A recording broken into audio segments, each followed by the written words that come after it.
quelles sont les choses que tu retiens le plus, tout domaine confondu, que ça soit alimentation, gestion lifestyle, organisation sommeil et entraînement? Autonomie, je pense, ouais. Ok. Surtout niveau bouffe. Du coup, ça me permet aussi de mieux comprendre ça, tout ce qui est diète, tout ce qui est nutrition, d'ajuster, de remplacer un truc par un autre. S'il y a un écart, on le régule, donc ça, vraiment autonomie. Pareil à la salle, si jamais j'ai envie de changer un truc, on garde le même pattern de mouvement, c'est pas forcément grave, tant que ça reste dans le programme. Et puis après, ouais, comme on s'est dit tout à l'heure, le sommeil et tout, on en a discuté ce matin, savoir poser les choses. Après, il y a beaucoup de choses que tu m'as dit que j'ai pas mis en place, c'est moi, c'est à moi de le faire. Après, en même temps, c'est un petit peu compliqué. Moi, je donne beaucoup de valeur, c'est vrai. J'ai peut-être tendance même, c'est un peu une erreur de ma part, à donner trop de conseils d'un coup, qui fait que tu te sens un petit peu submergé. Enfin, je suis en train de travailler là-dessus, à donner un peu plus des actions concrètes à mettre en place plutôt que de bombarder d'informations, parce que je me rends compte un petit peu que... Quand tu étales le truc sur bientôt 2 ans, c'est des trucs que je sais, juste que j'ai jamais appliqué. Donc juste quand on en reparle et que tu me redonnes tous ces conseils étalés sur 2 ans d'un coup, ça fait beaucoup, mais au final, c'est parce que je les ai pas appliqués. Je le sais, ce truc de essayer de lâcher le téléphone, se coucher plus tôt, réduire la caféine, noter ses soucis, ses questions. Au final, je le fais pas, donc si tu me ramènes tout ça d'un coup, ça me choque pas. Ouais, il y a de la valeur, il y en a beaucoup, mais en tout cas, je le perçois pas comme un truc qui vient en boule d'un coup, quoi. Ok. Après, ouais, c'est vrai que ça fait longtemps qu'on travaille ensemble, du coup, quand même. Ouais, ça fait vraiment longtemps. 1 an et demi, je pense. Ouais, c'est ça, à peu près. Parce que du coup, on a eu le temps de faire une première sèche. Ensuite, on a fait une longue prise de masse jusqu'à il n'y a pas si longtemps, du coup.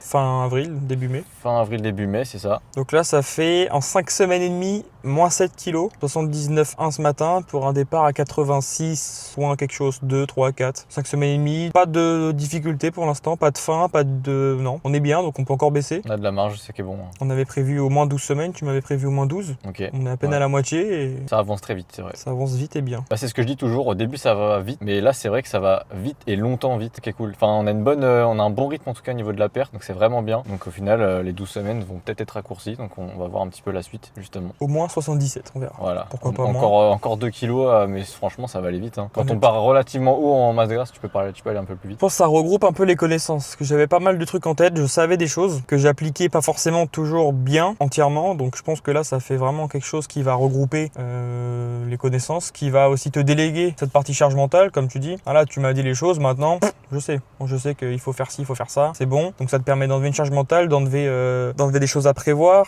Donc on gagne du temps, surtout ce gain de temps. T'es aussi réactif, on va dire, même plus que réactif sur WhatsApp. Ça veut dire que s'il y a une question plus ou moins importante, on a une réponse. Ça permet de pas être dans le flou, surtout pour des choses qui des fois sont un peu urgentes. On va gagner du temps, on va avoir des réponses rapidement. Du coup on progresse sans forcément le voir parce qu'en fait on suit un truc, on suit soit une diète, soit un programme d'entraînement, soit les deux. Donc forcément on réfléchit pas à ça. Donc je pense que ouais, ça serait plus un profil là, si je dois parler à quelqu'un, ça serait un profil un peu intermédiaire, qui a des connaissances, qui sait déjà un peu s'entraîner, qui sait déjà un peu 2-3 trucs sur la nutrition. Ça serait vraiment franchir un palier, je pense. On franchit un palier, on franchit un cap, et c'est quasiment du tout droit. Si on est honnête et si on fait le truc bien. Il y a des fois, forcément, si tu manges un truc que tu le déclares pas, voilà, ou que tu t'entraînes un peu, moi je me rends compte que des fois je triche un peu. Et là, quand tu te reposes sur tes exécutions, que tu fais comme il faut, tu vois la différence. Donc ouais, si t'es honnête, pour moi c'est du tout droit, tu franchis un palier, et puis pas progression infinie, mais on n'est pas loin, quoi. En vrai, je suis assez d'accord. Je pense que si t'es honnête, c'est vraiment ça, je pense. L'honnêteté, ça joue beaucoup. Au final, là, tu l'as vu, il y a pas mal d'exos que t'avais un peu arrêté de filmer, t'avais plein de trucs. Là, au final, je t'ai donné quand même pas mal de petits tips. Je pense notamment aux abdos, vu que c'est le dernier qu'on a fait ensemble, là, juste avant. Et au final, ouais, tu te rends compte à quel point, en fait, ouais, pour avoir une valeur infinie, si t'es honnête, fais les choses correctement, il y a constamment de la valeur à choper et tu peux constamment progresser, en fait, clairement. Après, en complément, je pense que c'est aussi, comme on a dit tout à l'heure, travailler ses muscles et pas son ego. C'est aussi savoir se remettre en question. Et là, dernièrement, je l'ai fait, je baissais les poids pour se concentrer et pas rester enfermé sur une charge ou autre. Vraiment être prêt à faire moins bien, entre guillemets, pour faire mieux, quoi. Ouais, c'est ça. En fait, c'est toujours une question de quel est ton objectif. Est-ce que c'est déplacer une charge d'un point A à un point B, donc la performance, ou alors c'est clairement la performance interne, donc au sein du muscle, c'est créer une stimulation, donc pour grossir tes muscles, faire grossir tes muscles, hypertrophie, quoi. Et souvent, les gens confondent les deux et malheureusement, ça amène beaucoup d'ego lifting, beaucoup de techniques un peu trichées, sans vraiment t'en rendre compte. Et au final, ouais, tu mets lourd, c'est bien, mais est-ce que fondamentalement, on progresse en hypertrophie? Pas vraiment, en fait. C'est ça la question. Donc, faut toujours être honnête avec soi-même. C'est très très compliqué quand t'es tout seul parce que... Après, tu le vois quand même. Là, t'as bien vu autour de nous. Tu te doutes bien que quand tu fais des mouvements comme ça, je pense que si t'as un minimum de jugeote, tu te doutes bien que ce que t'es en train de faire, c'est... Ouais, mais du coup, le gros problème, c'est que les gens, par ego, ne veulent pas se l'admettre. Là, mais vraiment, 90% des gens qui étaient là n'ont pas l'impression de vraiment mal faire. Ou alors, ils font quelque chose, ils ont l'impression que c'est pas trop mal ce qu'ils font. Ils savent qu'il y a potentiellement un petit problème, mais ils vont pas aller chercher. Ils vont pas aller chercher le problème pour essayer de le résoudre. Ils disent, bon, tout le monde fait un peu pareil, ça a l'air de marcher, on continue. C'est dommage de pas aller chercher, de pas creuser un petit peu. En fait, du coup, en soi, qu'est-ce que tu avais déjà essayé avant et pourquoi ça marchait pas tant que ça? T'avais pas les résultats que tu souhaitais, en tout cas par rapport aux efforts que tu fournissais. Alors, j'aurais pu te dire la date, mais je crois que je revenais de vacances. J'avais été voir un autre coach sur Orléans en physique. Donc en vrai, c'était pas mal parce que moi aussi, ça m'a appris des trucs. On avait travaillé via la méthode Harris et Benedict, si je dis pas de bêtises. Ouais, c'est la formule pour calculer le. Donc moi, ça m'avait permis aussi de me remettre un peu dedans, d'apprendre des choses. Sauf en fait, du coup, il m'avait passé un plan, mais qui était plus ou moins fixe. Sauf que j'avais pas ces notions que j'ai aujourd'hui. Donc en fait, je le respectais pas tant. Donc forcément, ça marchait moins bien. Et je crois qu'il y avait pas forcément de plan muscu de tête, non. Donc en gros, j'avais pas un plan qui était plus ou moins fixe. J'avais quand même ces bases de pattern de mouvement, etc. Mais moins sur le volume, moins sur le nombre de séries, moins sur la répartition. À l'époque, je sais que je faisais du squat 2 fois par semaine.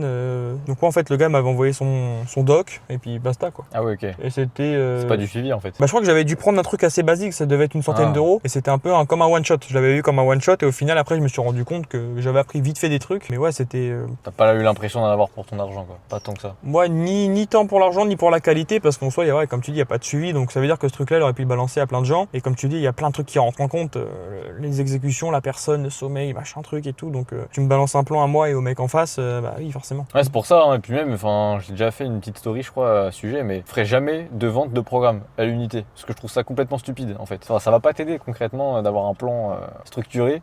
Parce qu'en fait, s'il n'y a pas de suivi derrière, il n'y a pas d'adaptation, bah ça sert à rien. Parce que le plan que je vais te faire à l'instant T te va maintenant tout de suite, mais dans 3 semaines, c'est peut-être plus le cas, tu vois. Et ça arrive très souvent d'avoir des clients qui viennent et qui me disent bah ouais, bah là en fait, je peux plus appliquer ça parce que voilà, j'ai changé de mode de vie, j'ai changé de boulot, peu importe. Donc ça marche plus en fait. C'est normal, c'est tout à fait normal. Est-ce qu'il y aurait une spécificité dans mon accompagnement où tu te dis ah ça c'est pas mal, ou ça change des autres Peut-être déjà tu as dit travail, parce que j'ai pas l'impression que forcément tu travailles quand on parle. Tu vois, c'est plus naturel, c'est plus pour moi, je vois plus ça comme des échanges où on discute entre des personnes qui font plus ou moins la même chose à différentes échelles. Donc c'est ça qui, je trouve que ça rend le truc un peu moins peut-être froid. Tu vois, il y a vraiment un truc où on parle, tu vois, on discute, c'est une discussion. Il n'y a pas un rapport de t'es au-dessus de moi, tu vois. T'es forcément au-dessus dans un sens de connaissance, mais c'est ça qui fait que ça humanise le truc. En plus c'est par WhatsApp, donc ouais, t'as l'impression qu'en fait tu parles avec un pote la journée, tous les jours pour mon cas. Mais ouais, c'est ça, c'est plus ce truc quoi, c'est léger, t'apprends des trucs, tu progresses. En fait t'as pas l'impression de te voir progresser parce que c'est chill en fait. C'est vraiment c'est ce truc là ça se fait tout seul. Et l'application là en plus ça fait un petit truc ludique où l'application pour le coup est bien pensée. Donc ouais ça fait un truc de lien en fait, c'est un peu ce truc de connexion. C'est un truc de lien, t'as ton application, on marche dessus, l'application elle est bien pensée, on peut se mettre des petites notes et tout. Donc ouais, t'as pas l'impression d'être dans un suivi old school quoi. Ça fait pas t'as ton coach, ouais. Bah écoute, je pense qu'on est bien. Est-ce que tu aurais un truc à rajouter ou... Moi, je pense que là, si t'es quelqu'un qui a quand même des bases, qui est pas débutant ou débutant plus intermédiaire, qui veut franchir un palier, qui veut franchir un cap, que ça soit en entraînement ou en nutrition, ou même entre guillemets dans la vie, sur le lifestyle, l'optimisation de plusieurs choses, ça peut être le moment de prendre le coaching parce que c'est un gain de temps, c'est un gain de charge mentale et on progresse, on apprend sur soi aussi. Moi, j'ai pas mal évolué aussi en tant que personne, en tant que pratiquant, donc en tant que Brice. Donc après, faut que le déclic vienne de soi. Moi, il est venu de moi-même. Les personnes à qui j'en ai parlé ont choisi après de venir vers Tristan parce que le déclic venait d'eux-mêmes, parce qu'en tous les cas, sinon ça tiendra pas ou pas longtemps. Donc c'est une perte de temps pour les deux personnes et une perte d'argent aussi entre guillemets. Donc une fois qu'il y a le déclic, qu'on sait ce qu'on veut faire, où on veut aller, que ce soit perte de poids, prise de muscle, pardon. C'est le moment. C'est le moment de se dire qu'en fait c'est un investissement sur soi. C'est pas une dépense. C'est quelque chose qui va nous faire progresser dans plein de côtés, de catégories de vie. En fait, voilà, comme on parlait tout à l'heure, si t'es prêt à mettre de l'argent dans des clopes, dans de l'alcool en soirée, dans des paris sportifs, dans des machins, ok, chacun fait ce qu'il veut malheureusement, mais on faut pas dire j'ai pas l'argent ou j'ai pas le temps, parce que dans tous les cas on gagne du temps et l'argent il investit plus que mieux.